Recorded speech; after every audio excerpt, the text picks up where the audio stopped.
Okay, hello, good afternoon, everybody, and welcome to a special stream that I'm doing with Dr. Chris Edo.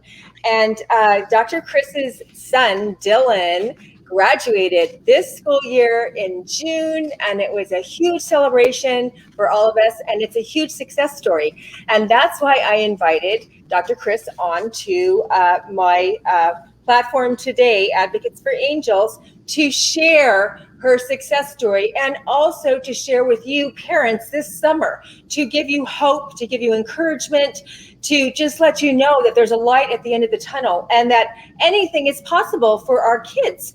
That if you learn how to become a powerful parent advocate for your child, anything is possible. You are handing them the keys and the opportunities to reach their potential. And that's exactly what Chris did for her son, Dylan. And so I want Chris to introduce herself and just tell us a little bit about herself. And then we're going to talk about Dylan and how he was able to graduate with high honors this school year. So welcome, Dr. Chris, and nice to see you today. Thank you. I really appreciate it. Yes, I am Dr. Chris Edo. I have 2 doctorates, so I really appreciate that acknowledgement, Valerie. But to the audience, I'm just Chris, the mom. So I just want to explain my story a little bit. I have a son with autism and speech and language delays, and he's now 18 years old. But he started in the school district very, very early. We actually started him in a preschool rocket program in the Corona Norco Unified School District, and they routed him into special ed. And things were kind of going well in elementary school. We had a little glitch when he was in about 4th grade where they routed him to another school, and we circled back to our home school, and then once again things went well. But once we got into middle school, we had, to say the least, issues. And unfortunately, the first week of 7th grade, if you can imagine, his case carrier, and I don't know, Valerie, if they know what a case carrier is, but once they get to middle school, their teacher, because they have lots of other classes, their main teacher isn't the person looking after them anymore. They get a case carrier. And that case carrier looked at me the first week of 7th grade and said, I see he's on diploma track. I think he should go into life skills, which means he would just get a certificate. He wouldn't have any academic instruction. He'd learn more about being able to manage himself at an ATM, ordering food, things like that. And life skills and functional skills. exactly. And I disagreed because I just know his talents, his aptitude, his intelligence, and I fought. That kind of kept going. And it was a real fight for me until one day I was very frustrated. I was fortunate that I am actually, and this is Valerie, I am a university professor. I have 2 doctorates. Okay. I don't want any parent to feel like you don't know because you're an educated person or whether you're not an educated person. I didn't know. Yes. So don't feel like you need to be able to navigate in this system. You've got to educate yourself. I did not know. I trusted everybody. I thought that therapists and educators were doing their job because they cared.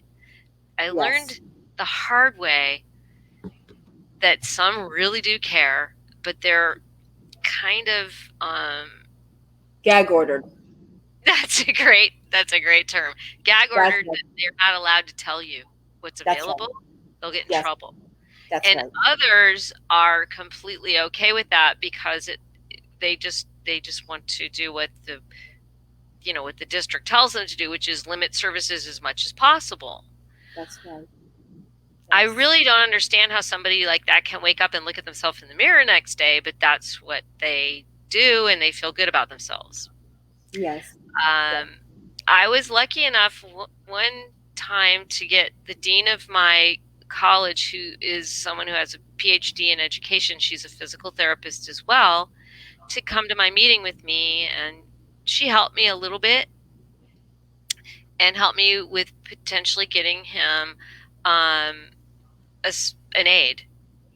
And that's the end of 7th grade. He was supposed to get one in 8th grade. Our 8th grade IEP came around, and we had a wonderful inclusion specialist there who was sitting by me and said, "Why doesn't he have ABA?" And I said, "He's supposed to. He's supposed to have this assistant." ABA aid. And I said that, and the same case carrier who was supposed to arrange it for us the year before, and I trusted him, said, "Oh no, that's a special circumstances instructional aid, a SKIA." And I said, "Right, you were supposed to arrange that. I would have never known what a SKIA was. That was last year." Yes. And I pulled up my cell phone with all, and by the way, Valerie, there's nothing more I can encourage people to do than keep your data. Yes, everything in writing. If it wasn't in writing, everything in writing. Yep. Keep everything in a file. Keep everything. Yes. I encourage hard copies too. Yes, you can't trust electronics. That's Advocacy 101. For the first rule, everything in writing, because that's how you win. If you don't, if conversations mean nothing, everything has to be in writing, because then you can't. It causes a paper. It provides a paper trail and legal evidence for you to win the services that you're wanting. So I showed this to that same case carrier, and I showed him the trail of the thread from should have had a SKIA, and he just turned sheet white and realized he had agreed to do that and he didn't follow through, and he knew he was in trouble, and I had legal recourse. I was lucky enough that I had an elementary school teacher that fought for me to get the speech therapy Dylan needed. You actually fought for me more to get outside private speech therapy, which was exponentially better. And I went to the speech therapist in the school district, and she was really great. This was my aha moment. You like to say your aha moment. Yes. Where I was so frustrated with that meeting, and she kind of went, "Well, I'm going to get a drink of water. Oh, look what's on my computer screen." And she walked out, and it was Advocates for Angels. And I called you, and you started helping me, and Dylan's life changed. Yes, yes. But you educated me. I learned so much from you, and I think every parent, if they don't listen to you, doesn't understand all the nuances, all the layers, all of the strategies that you have to take to get your child everything they want. Yes, and that's life-changing. Right. And so let's just go back to when you were in that room and you were so frustrated, and you were in a room with, it was a district speech path that was amazing and really cared about parents about children. She was an amazing speech path, and there are amazing staff that work in special ed that want to help, that want to get kids the help they need. And then there are many that succumb to the gag orders, and they will give misinformation, even disinformation, and even mislead parents. A lot of them are very intimidated for job security. Yes, that's correct. They're afraid of retaliation. Yes. But I think the two big points that I see in that first part of your story, Chris, is the two things I always teach, which is number one, we're programmed and just raised to, we trust our educators, we trust our administrators, we trust our city councilmen and our government agencies, that we grow up to trust and honor them, and that we would never think beyond a shadow of a doubt that they were not doing what's best for our child and educating them to the very highest level possible. And when the aha moment happens, it's very disconcerting and disappointing and shocking for a lot of parents that, wow, I just can't believe it. They've been not telling me the truth. They've not been meeting the needs of my child. But that is the cracking open of the egg that then starts the journey to learning how to empower yourself with the knowledge you need to stand and support your child's rights and your rights as parents, because parents have rights too, right? So that's the two great things. And then when you were so upset, then if you hadn't had that opportunity to, oh, here's Advocates for Angels, I can get help, because at that point your case carrier violated federal law by not following through with getting that SKIA assessment and following through with looking at ABA, which was what they were supposed to start doing, and that never happened. And that was months and months and months and months, like a year, right? That Almost a year. a whole year of Yeah. delaying and dropping the ball when you just thought, oh, well, we talked about it at our last annual, so they did it, they put it into place, and then the Yep. next year it was your next annual. Come to find out, they didn't do any of those things, which is a Yeah. huge federal violation. But yet at that point you knew it, but what were you going to do? How are you Right. going to hold them accountable? How are you going to change Exactly. things? And I have to say, I felt so stupid and so naive. I think there's a lot of parents that are helicopter parents and they're always there, and I wasn't. I'm not like that. I was trusting everybody to do their job, and I Yeah, thought maybe I yeah, should have been one of those always there like a gnat in everybody's face helicopter parent, and I yeah, wasn't. And yeah, right. I look back and think, should I have been? And Yeah. Well, it's and then I think there's a lot of guilt, and I just don't want any oh parent to have yeah, guilt. You don't understand. You're just yeah, doing the best you can. Don't beat yeah. yourself up. Absolutely. I totally agree, Chris. Because it's always like when you learn and you gain more knowledge and you look back, oh my gosh, if I had known what I know now, I would have done so much better then. Well, isn't that Yeah. like everything in life? That's just the way life Yes. is. And we can't do anything about the past. But the thing is that I always train and coach my parents to look, you don't have to be a helicopter parent, but you do have to be like, you have to take a leadership position and a leadership role on your IEP team. And you have to set yourself up to be, a respected, professional, and cooperative team member by knowing your rights. And that means you know what's going on. That means you know when your child is getting their services, whether that's through a communication log or you're emailing your service providers. And it does take some time. It almost is like a supervisory or management position overseeing your case, which is what I do when I represent families. But parents, you can do it too. This is what I'm teaching parents. You can do this, Yeah. because that's really what it takes to make sure, because then they know this mom is watching us. This mom knows when we miss a speech and language session, and we better make that up because the mom is keeping track. When Right. they start realizing that moms know what's going on, they know the terminology, they know the IP process, they know the language, then things turn around and change very, very quickly. So then, Chris, to move on with your story, so then you hired me, and then Right. I began to train you of your rights. And then Mhm. Dylan went into high school. And Yeah. then in high school, we uncovered, or Dylan showed us, that he is like extremely gifted in math. Like, Yep. I mean, I would say he's like close to like I don't know, I want to, savant is a big word, but it's like Yeah. So he's you're right. way up there. I So mean, tell us when you're oh, it was amazing. When yeah. first of all, you helped me get an ABA trained one-on-one aide. Hmm.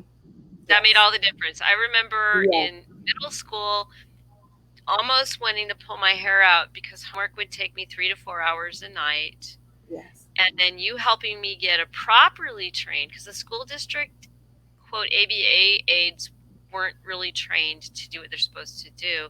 And you were able to secure me. And I encourage any parent, if you want a private instructional aid, find someone who's actually trained to work with your student's special needs. It doesn't have to be autism. You know, if it's whatever your child's special need is, find someone who's really actually trained to work with that population, because they know how to step in when they need to and step back when they don't. So your child is going to succeed independently as much as possible. And that's what we found. So Dylan started math, and the irony is his I remember his goals, because speech has always been his biggest problem. He got to about 11th grade, and he was doing so, it was, straight A's, everything. His math goals, his speech goals were Dylan will have conversations independently with a peer or an adult, 4 sentences, because speech is his big thing. Math, Dylan will solve 12 out of 12 quadrilateral formulas independently 100% of the time. And I just went, what is a quadrilateral formula? And he was actually, the teacher ended up making him his TA for the class because he could correct all the papers. And it was amazing. The kid is so gifted, and he finally found the right instructors, the right support to get through the educational process. And the other thing is, on the other side of his brain, he excelled in art and ended up putting his art in the district, the district event to showcase the students' art. The art show. Yes, yes, yes. Oh my God, that was so awesome. I know. So just to make this point, parents.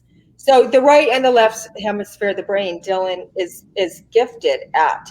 And here's this case carrier and team in junior high wanting to place him in a severely handicapped class, take him off the diploma track. Removing the opportunity for him to receive a diploma or access and have opportunities to continue to learn curriculum. It's real curriculum, because that curriculum they teach in severely handicapped classes, that's not curriculum. That's not math, reading, writing, language. Computers. He excelled in computers in gen ed. Yes, yes, yes. So, I mean, just think of the gravity and the severity of that decision prematurely made for a young student. Oh no, he has speech and language, a severe deficit in speech and language. He can't communicate well. So we think that he's intellectually disabled, and we're going to place him in a severely handicapped class in 7th grade and take away his opportunity to get an education for the rest of his school career, which he would not have gotten an education. He would have learned how to read clocks and street signs and how to order at McDonald's, because that's what they do in functional classes. And his whole future would have been destroyed, ruined, stolen from him because of that poor, devastating decision. And if parents don't learn this, wake up and understand this is what could happen to your child if you don't start understanding what's happening in special education, what these terms are, what the different classes are, what's available for your child. Because we were working with Dr. Chris, we were able to develop and create an individualized program for Dylan that met his needs and supported him to blossom and show us, wow, look how intelligent I am, and look how many gifts and talents I have, because now I finally have the support I need to blossom and grow. You're gonna make me cry. I'm sorry. It's just so true. So and I want to make sure, Valerie, parents know that once you say, okay, we'll try life skills, you're not going to be able to make a U-turn. Yeah. You're not going to say, no, I changed my mind back to diploma track. Am I wrong? How hard is that? Well, say that again. I'm sorry. I was reading one of the comments. Say it Oh again. no. If if you say I'm gonna okay, we'll try life skills, and then you say no, this is way below, are you gonna be able to make a U-turn and go back to diploma track? No, no, very difficult. Once you're in a severely handicapped class, to get out of that class, wow, that's like pulling teeth. Like it's a big battle, and most likely would have to be something to go to fair hearing or file for fair hearing to get out of a life skills class. They typically do not allow kids to get back on the diploma track once they're taken off the diploma track. And just like I tell parents, once you place your child in a special ed class, it's really difficult to get them back included into a general ed class. Right. So unless now with Dylan, because he proved himself to be so intelligent, they did it. But if your kid doesn't prove themselves, and that's against the law. A child doesn't have to prove themselves to be in general ed. That's Right. not what inclusion is. Inclusion is for any child. Any child can be in general ed. Any child. Now, is it the most appropriate thing for every child? Probably not, but available. It's available. Right. Right. Exactly. So I just was reading this comment that Tony said. Sadly, that seems to be the mindset in all districts. I think he's referring to, yes, the wanting to place children in off the. I think you're talking about that, Tony. Place children off of the diploma track and on a credential of completion for kids on the spectrum, like Dylan, who have significant speech and language deficits. And it is, you're right. And so that's why those parents absolutely, please learn your rights and learn that you don't have to place your child in a severely handicapped class. Um, and the statistics are that most of these kiddos that are pretty close to nonverbal or have extremely limited verbalization skills are highly gifted intelligence. And now, not all of them. Some of them Right. are comorbid with ID as well. Yes, but many of them are not, and they can't tell us how smart they are because they're have such limited verbalization skills unless we get them computer and AT services, assistive And that's technology what you services. did for me. You helped me get assistive technology. And once Dylan received the assistant technology, he had the district gave him an iPad with all kinds of apps on it, where he Yes. was able to talk. He was able to take pictures of the boards at school.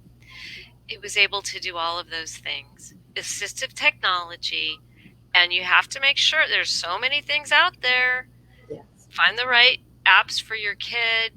Be very assertive about that.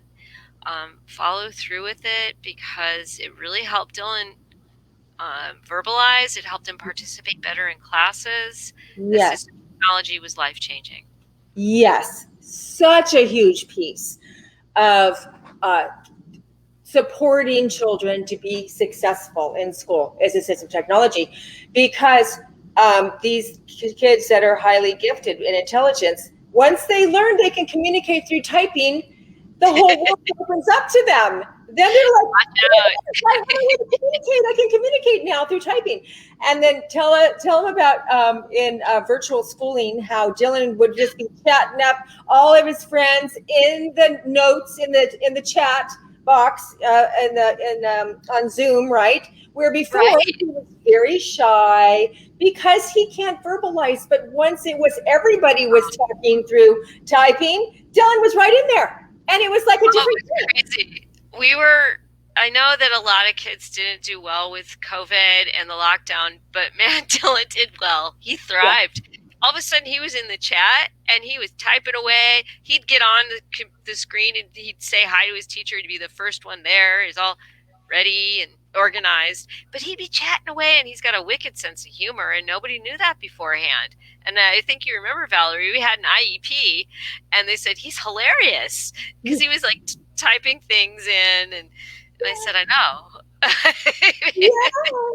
Yes.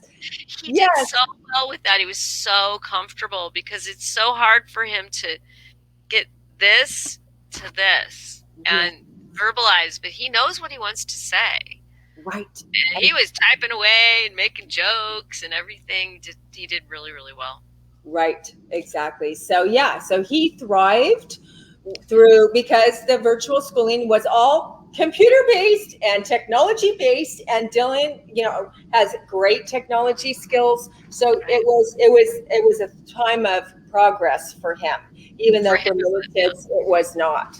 But for Dylan, it absolutely was. I mean, he And just you have to consider he was 17 when it started, so he yeah. was much more comfortable with that. I can't imagine what it would be like for someone with a kid that was 4, 5, 6. Oh Um, yeah. Oh that my. must be terrific. But for someone who's been accessing this for a great deal of time, it was very good. Yes. Oh, absolutely. And so now, Chris, we talked about, because of course in the IEP, from 16 on, we have which called a transition plan. And the transition plan is you look at goals on where you think your child will be going after high school. What Right. are the goals for? Is it going to be post-secondary schooling? Is it going to be a trade school? Is it going to be getting a job? Is it going to be what's it going to look like? And so we've talked about that. So Chris, what is Dylan going to be doing? Dylan is going to be attending college. He's going to Yeah. be attending. Um, it's a college that offers online. He's going to be pursuing his associate's degree in accounting.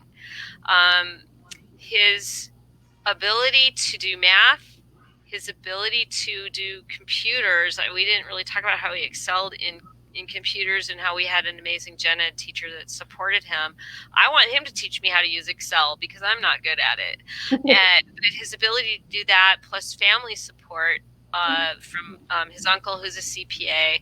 Yeah. Uh, it's an online program. So Dylan's going to be going to college in the fall to get his associate's degree as an accounting clerk. Yes. So wonderful. Yeah, and it's just the perfect job for him because he loves math, and And it's easy. he's got that OCD, everything's got to be perfect, meticulous thing. I'm convinced that every CPA is on the spectrum. Sorry. I mean, that really makes sense when you think about it. Um, but yeah, it's like the perfect job. So that I also want to encourage parents to start thinking and Yeah. along those lines is okay, where's your child's strengths lie, and what would be a good job? Because there are jobs for our kids. Our kids have gifts and talents. There are jobs out there that would suit them perfectly, and this is like the perfect scenario for Dylan because he loves computers, he loves technology, he loves math, and he loves being independent and working independently on his own. He doesn't need a lot of socialization with people. He can communicate through his Right. typing. He needs to feel comfortable and safe. And this is the perfect working with a family, and it's the perfect. So we as parents have to do that due diligence of thinking that along those lines, start planning, and then it will appear, it will emerge Yeah. the right It thing took a for lot your of research. It took a lot of research to find the yes, right niche for him, and absolutely. I'm thrilled with it. I think he's going to thrive. If he doesn't like it, we've got a lot of Plan B, C, Ds.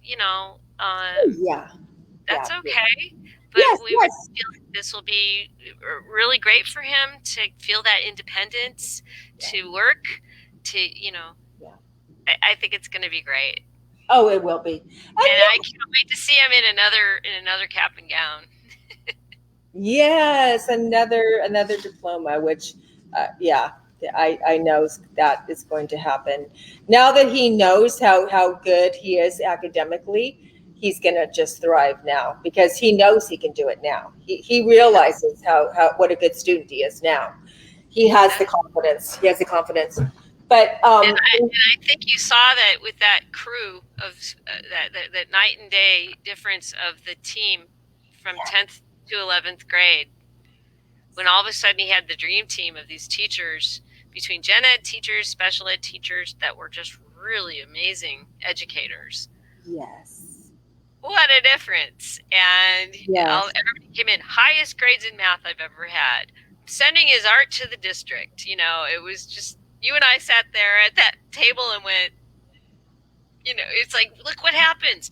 And I think that one of the points you wanted to make is parents need to understand, again, if you don't like what the school district assessors say, be it a therapist, a psychologist, a teacher, if you don't like what they say, you can ask for another assessment. It's your yes, right. And you don't have to pay for it. They do. It's yes. your right. Yes, yes, yes. Which is the bottom line, parents. If you go on my page or my YouTube, I'm constantly talking about. Assessment is the foundation for building the program your child needs, and it's probably not going to be a district assessment. It's probably going to be IEEs, independent educational evaluations, where you gain the recommendations and the evidence to provide your child with the services and program that they need. So, but and you did make a great point, Chris, that the he had a dream team finally after so many long years It of was a long haul. battling. And the switch was that Dylan was thriving, he was blossoming, we were seeing where his gifts and talents lied, and then the teachers then had high expectations for him because they saw that, oh my For god, me, this kid is really gifted. And that's what I'm saying, that switch in a teacher, an educator, a service provider, an administrator, whoever it is, even parents, in our minds, is that going from, okay, we think our child's way down here, so, well, they're not going to be able to do this up here. Well, we don't want to write too lofty of a goals for them. Well, we don't want to expect them to be in that class because that's going to be too hard.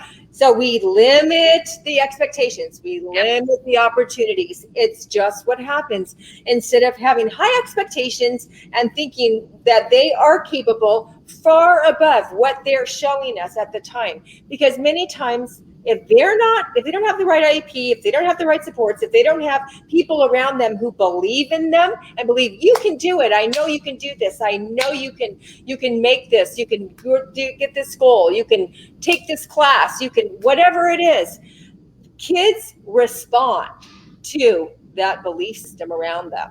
yep, They know when someone believes in them and someone doesn't. yep. And it's a huge component to success for children. Yeah. And I agree with you completely. I think his demeanor and everything about him changed completely 180 degrees Yeah, in uh, 1 year. Yeah. in 1 year, because all of a sudden everybody, including one of the administrators, who suddenly said, "Oh, look how great it is when we all work together." I'm glad you held me back from attacking him. So I went, Yeah. Yeah. what? 2 years ago, you said, life skills, severely handicapped, and now you're like, "Whoa, look how great it is when we work together." Uh-huh. You mean I, how when I stood my ground and had to advocate battling for 2 years? yeah, and I said, "Shut up, Chris! Don't say anything. Things are good." Yep, yep, yep. Sometimes you just got to bite your tongue. So, yeah, because to get to that place where everybody's on the same page, we're collaborating as a team, it's not us against them anymore. That's you made So it. great, yeah. Yeah. And that's what ended up happening. They finally saw that he could do it, and he did. And I guess the other thing is, and this is my problem, and I don't know how to express this to parents enough, is don't worry about people not liking you. It's really hard to feel like you're not being nice. Be civil, of course, be reasonable, but don't worry about people not liking you for asking for what your child needs. Don't worry about it. You have your rights. Your child has their rights. Don't worry about them not liking you, because you're going to be in a room sometimes with 8 other people and it's you. Stand your ground.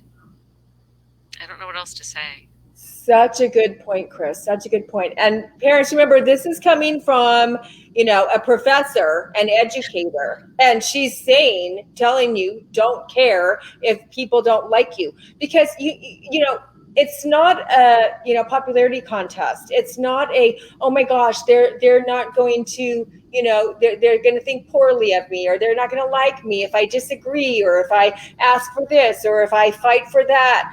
No, I mean, because I can tell you this as an advocate, they disrespect even more parents who don't know their rights and sit there in a meeting silent, not adding or contributing anything because they don't understand what's going on, or they're blindly trusting everything they're being told, and they whiz through the goals in 10 minutes, and they get through an annual IEP in 40 minutes, which is impossible unless they're violating the protocols of an annual, but it happens all the time because parents aren't aware and aren't knowledgeable about what's really supposed to go on in an IEP and what's really supposed to happen for their child.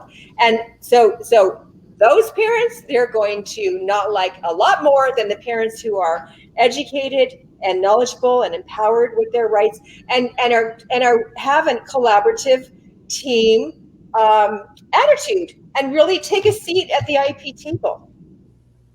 Those and yeah, so you're going to disagree sometimes because that's the nature of special education. It's just the nature of it. You can't get around it. I agree. Just don't be afraid to stand your ground and to stand up for your child, and understand that if you're a strong parent who's educated, that next IEP they're going to say, oh, this is Chris Edo. She knows it. She knows what's going on. We got to be on our game because she's going to know everything. And I'll go up there. Valerie trained me. I had my binder. Thank you very much. With everything in it, with tabs and stuff. Mm-hmm. And I had my IEP. I had all of my assessments available. I went through them. Everybody knew that I was paying attention to what they were doing. Yes, that's right. You trained me well, Valerie. Yes, thank you. And that's what's required. That's what's required of parents who have special needs children. That's part of our job as a parent of a special needs child. To unless you want to pull your kid out and place them in private school for their whole school career, but that's not really the answer either, because private school, many times those teachers don't know how to teach special needs children. So it's really not the answer. Yeah. So yeah. So let's talk about. Let's see. I know you have a picture to show us. I'm hoping this will work. And he lettered also, and which is just, and high honors, you guys, high honors. Can you see that, Valerie? It hasn't popped up yet. Let me see if it pops up. Okay. Try it again. Okay, let me do this. Because it will come up on my screen in the corner, and then I can put it on the screen. Okay. Yeah? No, didn't do it. Darn. Last time it worked. Well, let's try one more time and see if it works. Okay. I did share screen. Yes.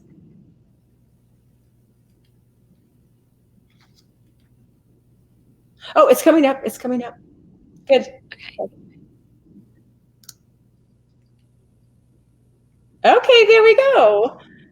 Okay. So here's Dylan. This is Dylan in his Letterman jacket. We had it made for him. He's got an older brother who's only 2 years old. Who's only 1 year older but 2 years ahead of him, who's kind of the star swimmer of Santiago High School, and had all his letters all over him. And Dylan saw that, and I had a Letterman jacket made for him because he lettered in academics. And there was nothing I've seen more than him being so proud the day we got to go to school to get all his stuff for commencement, and he got to show off his Letterman jacket.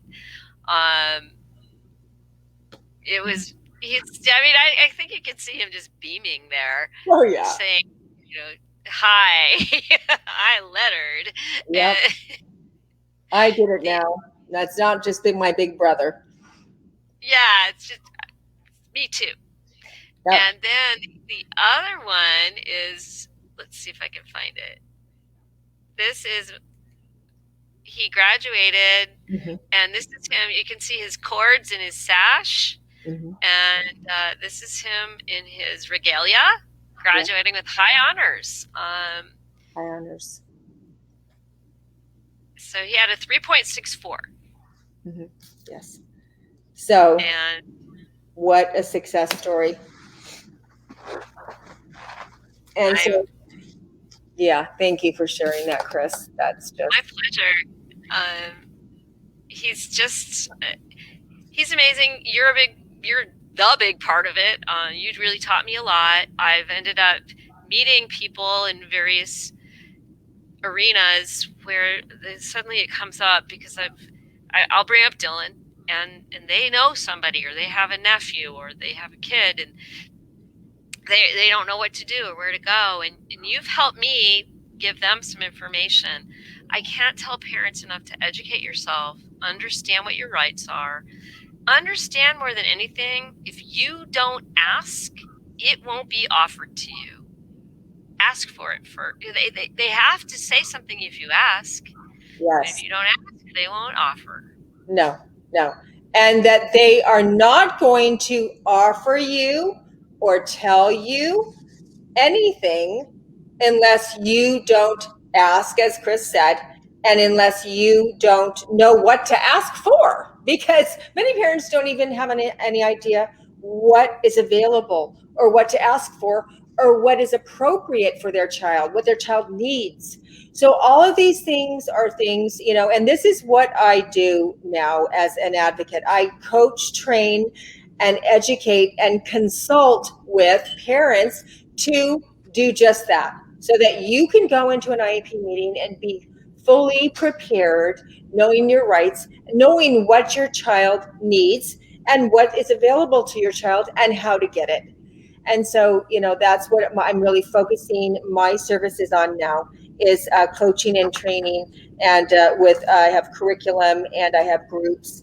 And so if you're interested in that, parents, please just private message me on Facebook, and I'd be happy to set up a call with you so we could talk more about that. Because as we continue to move through, this COVID situation, we don't know what's in the future. And I can tell you, it was bad enough before the school shut lockdowns, and now it's worse. It's worse. So, if ever there was a time that parents need to learn to advocate, it's now. So. And if I can add, know what the services are, know what the therapies are, and know what assessments you might need. I'm a physical therapist, so physical therapy, but occupational therapy it's not just fine motor writing. There's sensory issues that they look at, and not every occupational therapist in a school district is trained in sensory integration. So you might really need an IEE to see that. Of course, speech therapy. We ended up getting an IEE with speech pathology, where we realized that Dylan had some breathing issues. He was trying to talk while he was inhaling. I can't explain to you how bad that is for you, because that's distressing on your diaphragm.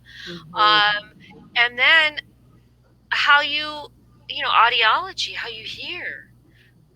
We got those. They don't have that in the school district. You've got to go outside. There are just so many things. Vision therapy, vision processing, assessment. Exactly. And then we also were able to get him reading comprehension assistance. that it was originally in the school district and they quit offering it. Oh, guess what? Just because they quit offering it doesn't mean they can't get it. Right. So we were able to get that independently. Mhm. No, I would recommend, Valerie, you might agree or disagree with me, but I would recommend every parent say, this is where I think that there's some issues. It might be a sensory issue, it might be a listening issue, it might be a how what, this is their problem in school. The teacher always says they have a problem with abstract writing.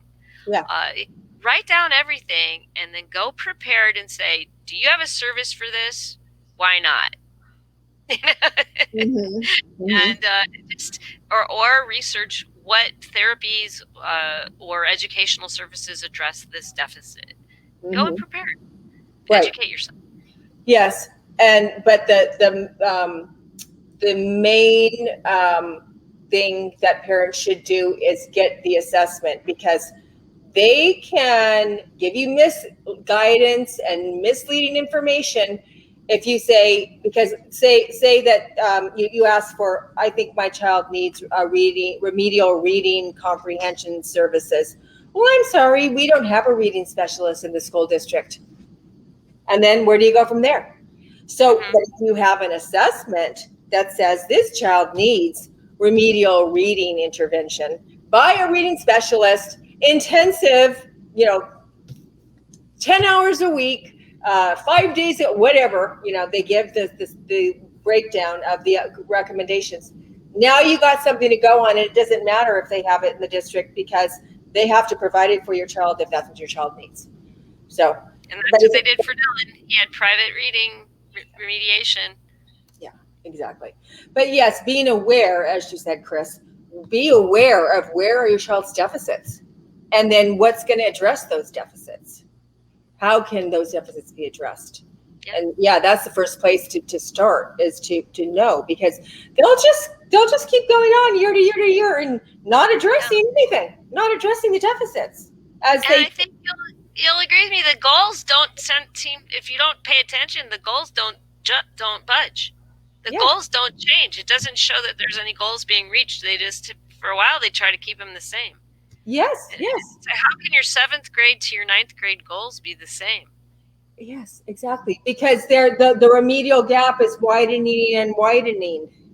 Yeah, and they're getting further and further behind. And this is how kids end up being on the non-diploma track, because that by that time they're so far behind, they can't earn the credits to graduate. And this is what happens to hundreds of thousands of kids, where then it's too late and they can't get a diploma. That's why, as we were talking about before, Chris, early intervention, ask for assessments immediately. Don't wait, do it now, because the assessment process takes a whole year. That's a whole nother year of your kids' education. So do it now. Ask for assessments now. I agree. It takes so long. There's so much red tape to get through to get things approved, to get it authorized, to get them there, to get the assessment, to go back and review the assessment. If they did it, if they haven't done an assessment in I think, what is it, Valerie, 18 months? If they haven't done an assessment within Oh, yeah. 18 months, the school district will do it first. And then you have to go back Yeah. and look at that and then say, I don't agree. I want another one. That's going to add it another. So then it's going to be a year and a half. Yes, absolutely.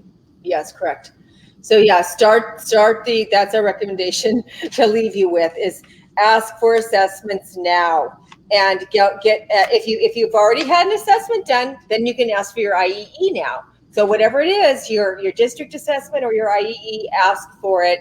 Well, now we're in the summer, so it's not gonna, go. The request will go in the first day of the new school year, but absolutely get your email in and ask for assessments now, and start addressing your child's IEP, and getting your child what they need. So we just thank you, Chris, so much for coming on today and sharing with us Dylan's story. And we celebrate Dylan and his success. And I know it's going to just help so many parents out there to have hope and something to look forward to. And I think we shared so many good points for parents, and to as they move through the high school, and just, I hope we encouraged you parents to that there is hope and it is possible, and you Yeah. can learn your rights and how to advocate and become empowered like Dr. Chris did.